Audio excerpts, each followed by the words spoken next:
네, 안녕하세요. 여러분들의 구독과 좋아요로 이 채널이 유지되고 있습니다. 네, 영상 속도는 1.5배를 추천드리는 바이고요. 네, 이번에도 어떤 소식이 나왔는지 같이 한번 내용을 보도록 하겠습니다. 네, 요새 시장이 별로 좋지 않음에도 불구하고도 얼마나 악재에 따른 강도가 하, 중, 상인지, 이게 지속 가능한 악재인지 이런 점을 알려고 한다고 하면 지속적으로 해당 정보를 보고 싶지 않아도 꼭 챙겨보는 습관은 기르셔야지 도움이 좀 되긴 해요. 그래서 생각보다 마음은 힘들어도 계속 우리는 시장을 떠나면 안 된다라고 계속 말씀을 드리고 싶고요. 자, 10일 제20대 대통령 취임식이 있었습니다. OECD 경기 성능 지수가 또 있었고요. 11일 지준율이 있고 구글의 IO가 12일까지 있다라고 되어져 있습니다. 그래서 이제 구글의 픽셀 워치를 출시할 예정도 갖고 있고요.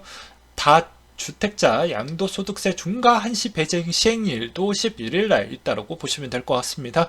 12일 옵션 만기 일과 MSCI 반기 리뷰가 있다라고 하고요. 그리고 오펙의 원유 시장 보고서가 서비스 생산 및 소매 판매 동향 자체가 조만간에 나온다고 하니까 여기에서도 어떻게 바뀌었느냐를 좀 봐보실 필요성이 있거니와 그 다음에 삼성전자가 6지 포럼 개최를 온라인으로 진행을 한다라는 내용이 또 있었습니다. 14일 날 또 보게 되면 에어 서울이 인천과 괌 노선의 운항을 재개하겠다라는 내용이 좀 있었고요. 트와이스 여성 걸그룹이 15일까지 해가지고 뭐 미국의 콘서트 부분이 있다라고 하니까 이 점도 참고해 주시고 그 다음에 미국의 아세안 특별 정상회담이 또 있어서 아세안 국가들과 중국 견제 방안의 강화를 검토하겠다. 인도 태평양 경제 프레임워크 관련 아세안 참여 동료를 목적으로 두고 있다라는 내용과 그리고 백악관의 제2차 코로나 정상회의가 있다고 하는데요.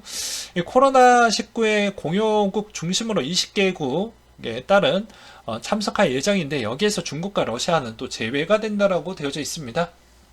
그리고 5월 중에 또 중국이 위안화 결제 러시아산 원유 수입을 예정을 갖고 있고요. 그래서 또 참고해 두시면 좀 도움이 되지 않을까 싶습니다.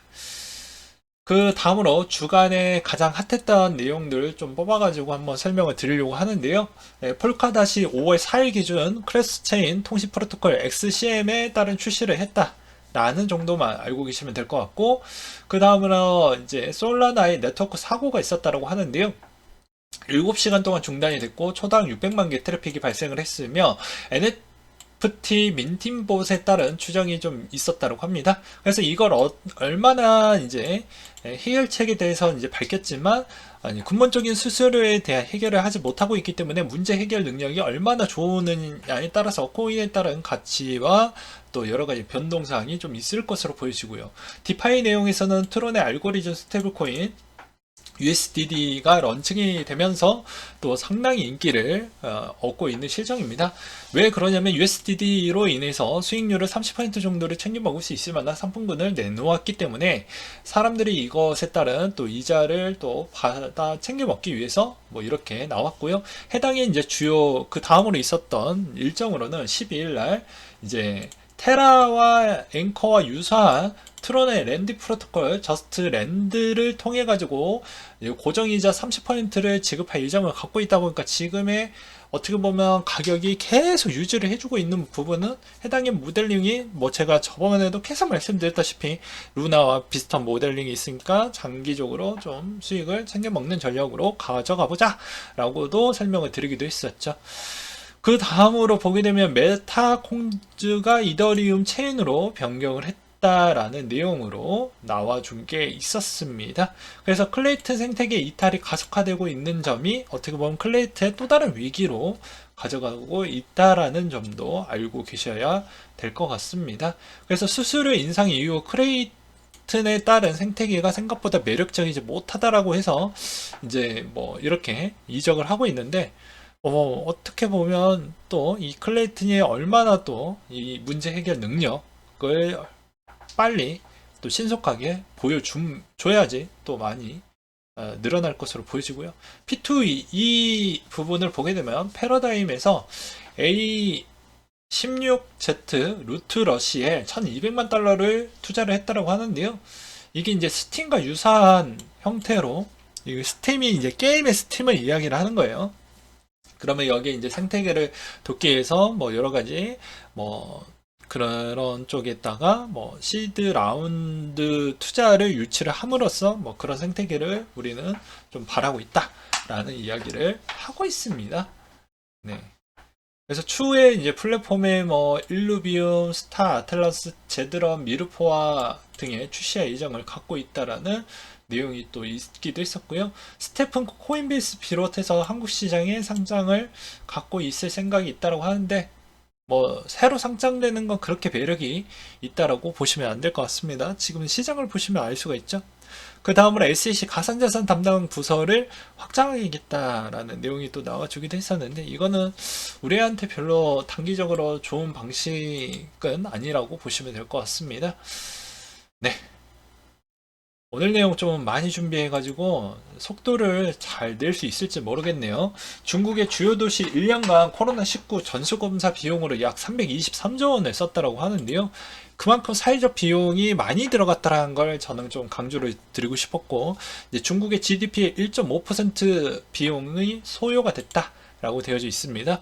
그리고 PCR 검사 자가 격리로 인해서 택배 기사 일손 부족으로 인해서 배송이 지연이 되어 가고 있고, 그 배송의 지연이 뭐 간단하게 보면 뭐 그 정도로 끝나는 게 아니죠. 네, 상하이 항에 머물고 있는 4월 하루 평균 컨테이너에 있는 제품을 만들어서 이제 해외로 수출하는 그 물량이 처리하는 양이 작년에 75% 수준에 머물고 있기 때문에, 어떻게 보면은 이제 중국에서에 따른 제로 코로나 정책으로 인해서 중국가는 어떻게 보면 물가의 안정성을 충분히 가져갈 수 있을 만한 요점 정도는 만들어 놨지만, 반면에 이제 해외 바깥쪽에 있는 선진국들은 해당의 수요와 공급의 밸런스가 이미 깨져버렸기 때문에 그 영향성도 계속 맞을 것으로 보여집니다. 그리고 이제 뭐 에너지 부분에 따른 측면의 가장 수혜자라고 볼 수 있는 쪽은 아무래도 이제 뭐 러시아 쪽이라고 볼 수가 있게 되겠는데요. 보게 되면은 이 해당의 이 그래프만 봐도, 이쪽 그래프를 이렇게 해가지고 본다라고 해도 러시아 짝이 생각보다 강세라는 걸 볼 수가 있습니다. 네, 러시아 루블. 왜 그럴까요? 전쟁이 길어질수록 천연가스 원유 수출로 큰 돈을 버는 나라는 러시아죠. 돈은 거짓말하지 않는다라고 하고요. 보급이 안 될 전쟁은 곧 끝난다라는 이들도 있었습니다. 팩트를 무시하고 믿고 싶은 대로 믿는 부류들은 항상 어디에서도 있죠. 그들은 논리라면 러시아는 벌써 여러 번 파산하고 나라가 해체되는 게 맞지만요. 그렇게 될 수가 없는 이유는 뭐 저번에도 말씀드렸다시피 러시아산을 정치인들은 안 쓴다라고 이야기를 하지만, 제가 섞어서 쓰거나 간을 우회해서 쓰거나 쓰는 거 마찬가지라고 매번 이야기를 했죠. 팩트로도. 근데 여기에서 보게 되면 왜 이번에 디폴트를 미국이 충분히 러시아를 그렇게 만들 수도 있었지만 그렇게 하지 않았다라는 건 미국에도 영향을 끼치게 되기 때문입니다. 왜 그러냐면 유럽이 생각보다 이 러시아 쪽을 디폴트를 시켜버리면 이 해당에 있는 에너지에 있는 이런 결제 시스템망을 통해 가지고도 결제가 차단되는 부분이 또 생겨버리기 때문에, 그러면 러시아 경제가 별로 안 좋고, 또 어떻게 보면은 러시아 경제도 안 좋고 덩달아서 유럽 경제도 안 좋고, 또 미국이 생각보다 거기에서 무기나 에너지 부분을 충족을 시킬 만큼 많은 지원을 해주고 있고 그것에 따른 보상으로 돈을 받고 있는데 연달아 안 좋겠죠. 그러면 이제 어떻게 보면은 생각보다 가장 무서운 스태그가 세게 올 수도 있기 때문에 그럴 수가 없다라는 것도 우리는 그림을 그려보면 알 수가 있는 대목이지 않을까 싶고요. 그렇기 때문에 이제 뭐 제가 드리고 싶은 이야기는 무엇이냐면, 첫 번째, 저번에도 말씀드렸다시피 이 전쟁에 있는 골이 이제 어떻게 마무리가 될 것이냐, 그리고 두 번째로는 이제 중국의 제로 코로나 정책으로 인해서 이제 얼마나 이게 길게 갈 것이냐, 그럼으로 인해서 이제 세 번째로는 이제 국가가 부도날 수 있는 나라들이 생각보다 많은데 이게 어느 정도 때가 정리가 될 것이냐, 아마 올해는 아니고 내년이나 내후년 때부터 이야기가 나올 것인데, 이제 기업들에 따른 구조조정도 같이 있을 거고 투자에 따른 위축도 이제 하반기 때부터 이루어지기 때문에 어떻게 보면 이게 경제 지표성으로 보았을 때 코인에 미치는 영향은 저는 이렇게 보고 있습니다. 그냥 뭐 당연히 2분기 지표 안 좋겠죠. 그러면 어느 순간에 2분기 중에 3분기에 이제 들어가는 시점에 2분기에 있는 데이터가 후행으로 나오기 때문에 결과론적으로는 2분기에서 3분기 넘어가는 시점 직전에 장이 생각보다 많이 안 좋을 것으로 보여집니다. 왜 그럴 것 같습니까? 말 그대로 이런 봉쇄적 조치에 있는 행동이 생각보다 길어지고 있고요. 그 다음으로 또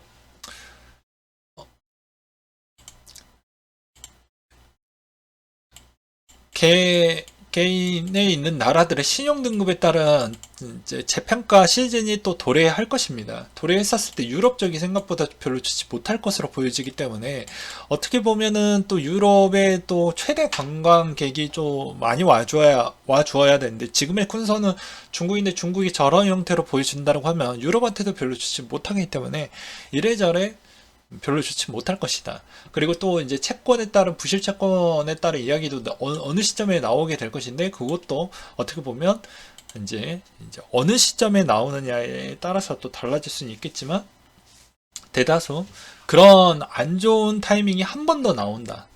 또는 그리고 내년까지도 만약 이어지게 되면 내년에도 한 번 정도는 나오지 않겠냐.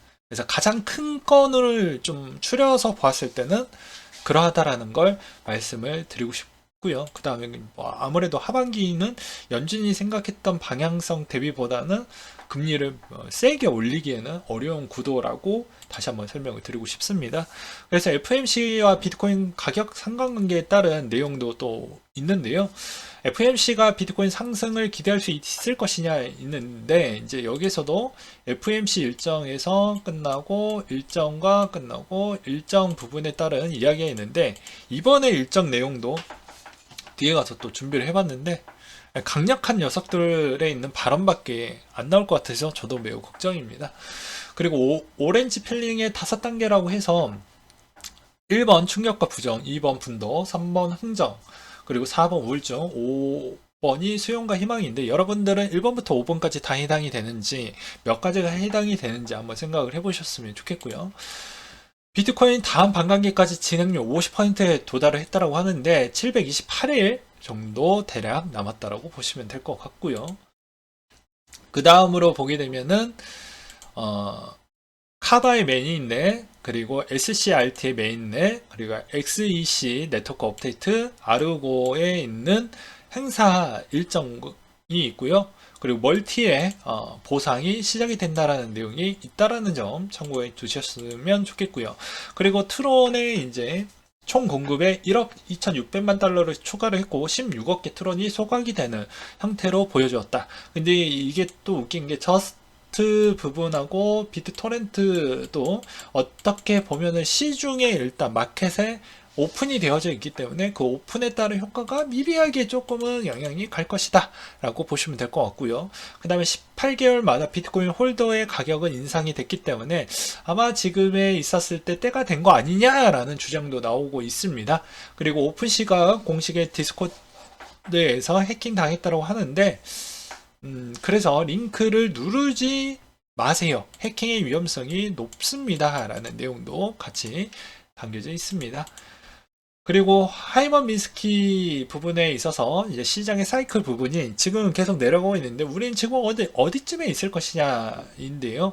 아무래도 이제 여러분들은 여기에 공포와 투매 부분에 있었을 때 자꾸 오락가락 하실 것 같은데, 웬만하면은 좀 더 시장에 있었을 때 너그럽고 본인의 기준이 명확해야지 흔들리지 않는다라고 했어요. 이 공포와 투매의 이 중간 과정에 분명히 여러분들이 있을 것으로 보여집니다. 그러다가 좌절에 있어서 떠나시는 분들이 엄청 많거든요. 왜냐하면 이보다 더 많이 하락했던 장을 많이 경험과 체험을 많이 안 해보신 분들은 못 버팁니다. 못 버텨요. 근데 코인만 이렇게 많이 떨어졌냐? 그건 아니죠. 네, 미국장에서 대부분 성장주 뭐 7, 80%, 많게는 뭐 90%대까지 떨어졌던 애들도 수두룩합니다. 근데 여기에서 못 버티면 해외에 있는 글로벌 뭐 좋은 금융 상품이 나온다고 해도 도전을 못 하는 거죠. 계속 고립되고 가장 이제 어떻게 보면 수익도 좀 어떻게 보면 가장 적게 나오는 상품군들만 하셔야 돼요. 근데 그거는 또 마음에서 충족을 또 못 하시잖아요. 그래서 그런 점을 좀 생각을 해보셔라 라고 설명을 또 드리고 싶었고요. 세 번째 고래가 1000개 정도 추가 매수가 이번에 들어갔기 때문에 조금 더 희망적이지 않겠냐, 추세적으로 보았을 때 라는 뭐 그런 내용을 또 준비를 해 본 게 있었습니다. 근데 이게 이제 맞아 떨어질지는 좀 봐야 될 것 같고요. 그리고 이제 아마존 CEO가 도지 개발자 빌리 마르쿠스 트위터를 팔로우하면서 아마 도지 결제에 따른 가능성을 열어두는 거 아니겠냐라는 내용이 또 나와주기도 했습니다. 그리고 나스닥이 이번 고점으로 인해서 버블이었을까? 뭐 닷컴 버블과도 뭐 다시 또 이야기가 많이 나오고 있는데요. 아무래도 더 추가적인 조정이 한 번 더 나올 수도 있겠죠. 근데 그걸 예측하기에는 좀 어려울 것 같습니다. 왜냐면 이때까지 금융위기적인 조정 형태는 22%에서 30% 구간대 사이에 들어가져 있었거든요. 근데 이제 코로나 때도 평균 33에서 35% 사이에 들어가져 있었기 때문에 오히려 다우가 3분의 1 반토막 나왔긴 했고, 나스닥은 생각보다 또 방어가 좀 좋긴 했습니다. 근데 이제 여기에서 오히려 이제 버블의 시그널이 만약에 크게 되고 스테이크까지 오게 되면 그 발동이 어디까지 내려갈 것인지는 예측이 불가능한 영역이기 때문에 우리는 그만큼 현금에 있는 비중도 차곡차곡 잘 모아놓고 준비를 해 나가야 된다라는 그런 이 내용을 보면서 그런 생각도 들기도 했었거니와, 그리고 UST의 패깅이 깨지고 있다. 앵커에 한머니가 일부 옮겨갔고 집중 이체로 일부 디패깅이 발생을 하고 있고, 커브풀의 UST의 급속 증가되고 있고 위기설이 부추기고 있다 라는 이야기가 나오고 있습니다. 근데 아직까지도 뭐 잘 버티고 있어요. 저런 충격으로 인해서도 어차피 지금의 뭐 비트코인 들고 있는 양이 있기 때문에 생각보다 잘 방어가 된다라고 보시면 될 것 같고요. 주식 코인 침체 적금과 낮다. 5대 예적금 2조 원이나 늘어났다고 합니다. 뭐 주식도 이제 손이 안 가죠. 매수 체결됐습니다. 그리고 22년 2분기 코인베이스 상장이 될 리스트 목록이 나왔는데요. 플로우, 그리고 쿠사마, 테라 형태라고 보시면 될 것 같습니다. 그리고 이제 신한은행 법인 가상 계좌 발급 중단이 은행 가상자산 사업 진출을 막히냐라고 해가지고, 야, 우리 금감원은 우리가 한 게 아니야. 사실 아니다. 사실관계 다시 한번 확인을 해봐라. 그렇기 때문에 아직 정해진 바는 없다라고 하지만, 그러니까 그런 거죠. 지금 국가의 신용도나 은행의 신용평가 부분이 이제 수시로 경기가 별로 좋지 않기 때문에 이제 외부 감사에서 많이 들어오게 될 것인데, 굳이 지금에 있는 이 상황에서 신한은행한테 약간의 보이지 않게 피드백을 주는 거죠. 꼭 이거 해야 되겠어? 이런 멘트라고 보시면 될 것 같습니다. 근데 이 발언은 좀 맞지가 않는 거죠. 금감원에 보이지 않는 압박을 줬다라고 저는 생각을 합니다. 그리고 나스닥 20년 월봉으로 본 역사라고 해서 1번부터 12번까지 있는데요.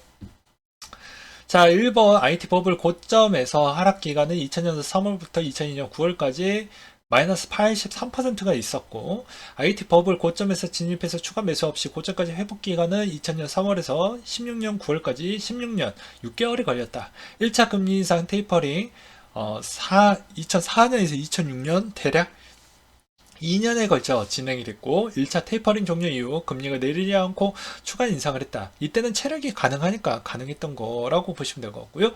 리먼 사태 고점에서 저점까지 하락 기간은 08년 9월에서 9년 3월 6개월 정도 마이너스 46%가 있었고, 리먼 사태 고점에 진입을 해서 추가 매수 없이 고점 회복까지 1년 6개월 정도 걸렸고, 리먼 사태 이후 제로금리에서 금리 인사 시기까지 09년 15년대까지 6년간 장기 호황이 4배 이상 올랐다라는 부분이 좀 있었거니와, 2차 금리 인사 테이퍼링은 15년에서 18년 4년에 걸쳐 진행이 됐고,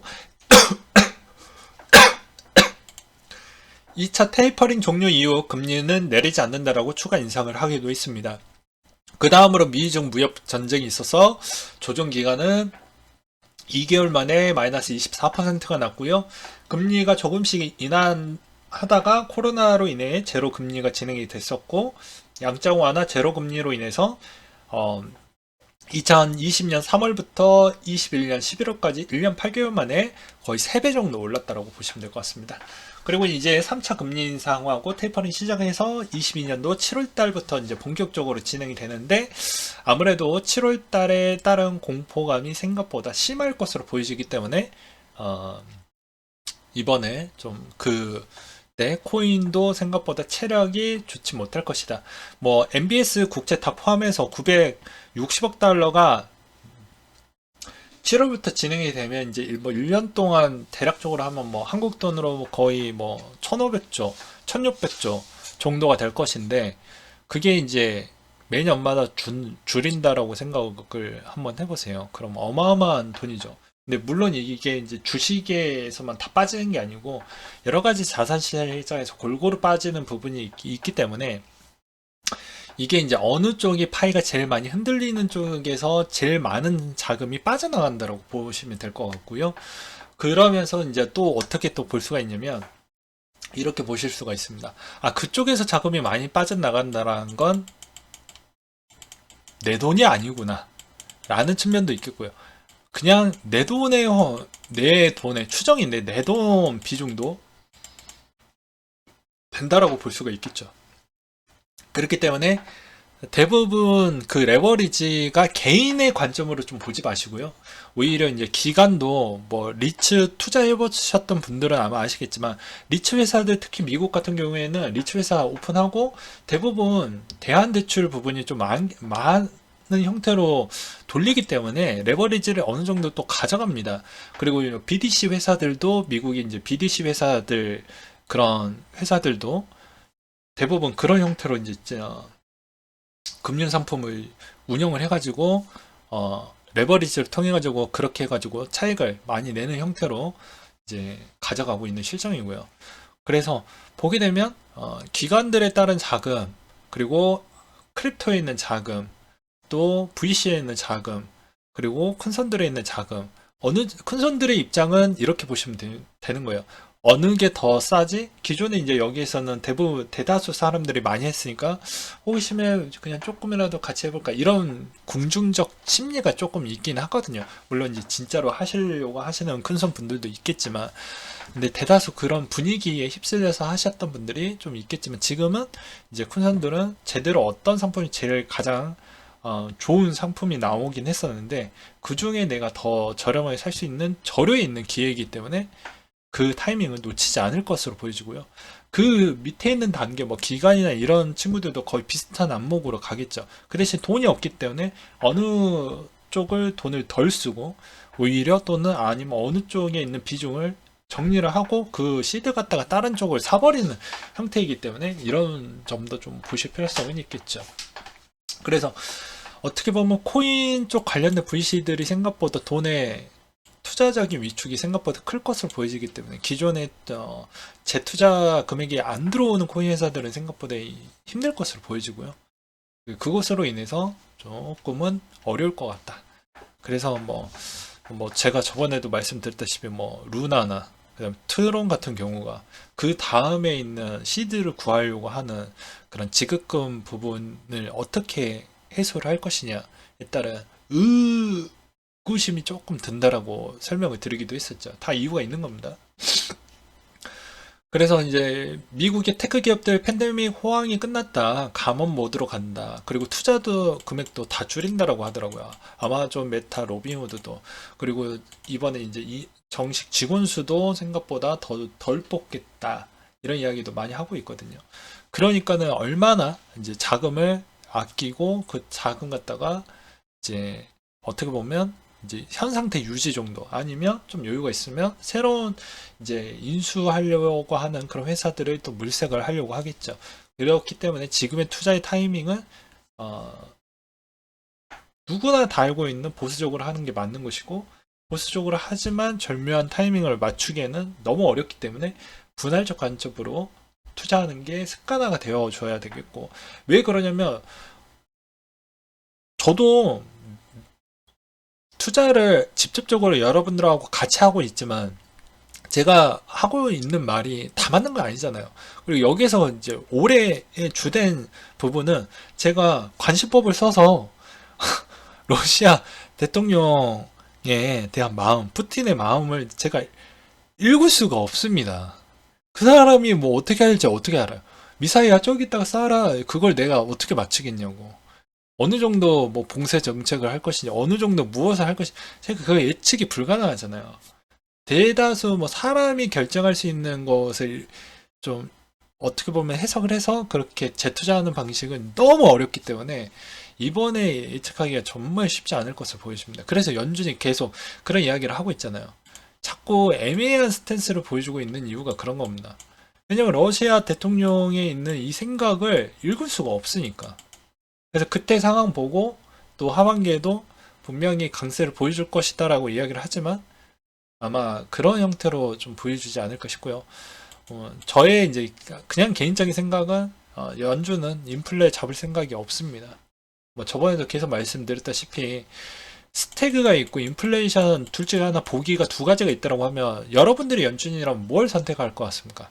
그냥 인플레 부분을 세게만 오지 않고 적당한 인플레 부분만 가져가려고 하는 거예요. 지금도 높다라고 주장을 하겠지만 그 차라리 높은 게 더 낫다라고 하는 거고, 여기서 슈퍼 인플레이션만 안 나오기만 하면 되는 정도이다. 욕 먹고 끝내면 되는 거지. 왜냐면 인플레이션의 또 다른 의미는 성장이라는 것을 또 보여주는 부분인데, 성장을 많이 죽여버리면 돈을 많이 갖다 쓴다라고 해서 일본을 한번 봐보세요. 그게 살아나나 경기가. 봤잖아요. 그렇기 때문에 보기 둘 중에 하나를 고르시라고 해도, 내가 대장이라고 해도 저는 이쪽을 선택할 수밖에 없거니와, 해당에 있는 코로나로 인해서 저렇게 많은 복지적 지출을 했기 때문에 어떻게 보면은 그만큼 인플레를 어느 정도 용인을 해야 생각보다 많은, 뭐 이번에 뭐 미국의 뭐 모든 연봉 구직자 뭐 연봉 많이 올려주고 뭐 인센티브도 뿌려주고 뭐 구직자 난으로 인해서 뭐 부르는 게 뭐 갑이 됐다 뭐 이런 이야기 많이 나오잖아요. 뭐 한국도 거의 좀 유사하게 또 가져가고 있고요. 뭐 다 똑같다라고 볼 수는 없겠지만, 그러면서 세금은 어떻게 되어져 있죠? 다 구간별로 세금의 퍼센티지가 있잖아요. 그래서 어차피 연봉이 상향 평준화가 되는 만큼 그 소득 구간 비율이 바뀜으로써 세금을 더 많이 내는 정책입니다. 그렇기 때문에 인플레를 용이하면서 이때까지 이제 부채를 최대한 낮추려고 하는 액션을 취하는 것도 연준의 입장에서는 나쁠 게 하나도 없죠. 그러면 이제 국가의 생각보다 부채 규모가 좀 많이 줄어드는 형태가 나오니까 그걸로 인해서 또 다른 재정 정책을 같이 쓸 수 있을 만한 또 기회에 있는 장이 만들어질 수도 있고요. 그러니까 생각하기 나름인데 그런 부분이 있다. 그래서 최종 정리를 다시 해드린다고 하면 아무래도 이제 중국의 이런 봉쇄적인 부분으로 뭐 하반기에 정답은 이미 나와져 있는 실정입니다. 근데 이제 그게 아무래도 이제 본격적으로 이제 7월 달부터 960억 달러씩 이제 QT를 진행을 할 때 과연 시장은 버텨줄 것이냐. 근데 이제 3분기 직전에 2분기 때 있는 지표가 같이 나올 것이기 때문에 버텨주기 힘들지 않겠냐라는 주장이 계속 나올 것이고요. 그 다음에 이제 러시아가 이제 만약에 하반기 때까지 가게 되면 최악의 시나리오도 제가 설명을 드리기도 했었죠. 밸브 잠가버릴 것인데 그게 진짜로 잠글 것이냐. 그것은 이제 그분만 안다. 근데 이때까지 이제 상당한 스타일로 갔기 때문에 아무래도 이제 뭐 어떤 결과가 나오느냐에 따라서 달라질 수 있겠죠. 아무튼 이번 내용은 녹화 방송이다 보니까 아무래도 이제 푸틴의 결과 부분이 나오기 전에 제가 영상을 만들었기 때문에 시간 관계상 어쩔 수 없이 그 점도 어느 정도 이해를 해주시면서 바라봐 주셨으면 좋겠고요. 마지막으로 시장이 별로 좋지 않고 이걸 역으로 차트를 돌려서 본다고 해도 볼벤 상단과 5일선을 타고 계속 내려가면서 일본 기준으로 있었을 때 거래량도 매도 거래량과 미체결 약정 추이도 생각보다 많이 쌓였기 때문에 한동안 패턴이 바뀌기에는 조금 어려울 것 같습니다. 여기서 일시적 반등이 나온다고 해도 9일선을 돌파를 하기 전 때까지는 좀 어려울 것으로 저는 보고 있는 실정이 이거니와, 그 다음에 펀딩 비율 추이도 바이낸스 나머지 부분을 또 본다라고 해도 생각보다 좀 그래요. 그냥 애매모호한 형태인데 청산은 제일 많이 됐습니다. 그래서 청산의 롱 부분을 깔끔하게 털고 갈 거냐, 부분이 만들어지던지, 아니면 여기서 숏의 청산이 일부 상환이 되면서 그렇게 갈 것인지. 그러니까 위아래로 털면 땡큐인 거예요. 위아래로 털면 그래 그나마 이렇게 반등이 조금씩 나옵니다. 근데 위아래로 털지 않으면 쉽지 않아요. 그래서 롱이 많이 털렸을 때 있는 방향성은 아래로 가지만 위아래로 털면 위로 갈 확률이 매우 높다. 그래서 그런 점도 좀 잘 참고해 보시면서 대응에 임하셨으면 좋겠다. 그리고 시장에 있는 패턴은 항상 테마는 거의 본인의 기준 목표 부분을 좀 적당하게 짧게 가져가면서 챙겨 먹을 것도 챙겨 먹는 전략으로 가져가시는 걸 추천을 드리도록 하겠습니다. 여러분들이 힘내시고 열심히 존버한 사람한테는 또 2, 3년 뒤에 엄청난 부를 또 가져갈 수 있으니 이 시장 변화 없이 그대로 트렌드 망하는 시장은 아니기 때문에 걱정하시지는 않고 그냥 또 이런 구간이 나오면 더 저렴하게 사는 부분에 좀 보셔라. 그리고 조금은 안 좋은 거 하나를 더 이야기를 하면 말 나온 김에 다 이야기를 해드려야 되겠죠. 그래야지 판단 능력이 더 도움이 되실 거니까. 이더리움이 여기에서 가격대가 한 번 더 무너지게 되면 어떤 또 효과가 나오게 되냐면, 이더리움 같은 경우에는 생각보다 운용 부분에 따른 관심도가 그럼 꺼진다라는 것인데, 그리고 나머지에 있는 쪽도 그렇게 많이 사용을 안 한다, 활용도가 많이 떨어진다라고 또 볼 수가 있는데, 그렇게 되면 디파이나 NFT나 이런 쪽이 계속 이제 경색이 되게 되면 이더에 떨어지는 폭이 더욱더 가중이 될 것입니다. 그러면 거기에 또 연동되어져 있는 모든 알트코인은 그거의 배수 이상 더 많이 떨어지겠죠. 근데 대충 눈치를 볼 수 있는 게, 이더에서 이제 작동되는 여러 가지 에 있는 그런 코인들이 생각보다 좀 많이 하락을 보이게 되면 이더리움도 어쩔 수 없이 더 많은 하락을 보일 수가 밖에 없기 때문에 그런 것도 좀 유심을 하셔라 라고 저는 설명을 드리고 싶습니다. 그리고 거의 마지노선 때 또 보게 되면 대부분 꼬리를 제일 많이 남겼던 구간들을 좀 선을 긋고 대응을 해보시는 전략이 가장 초보자들한테도 좀 대응하기에는 좀 편할 것 같다 라고 설명을 드리면서 마쳐보도록 하겠습니다.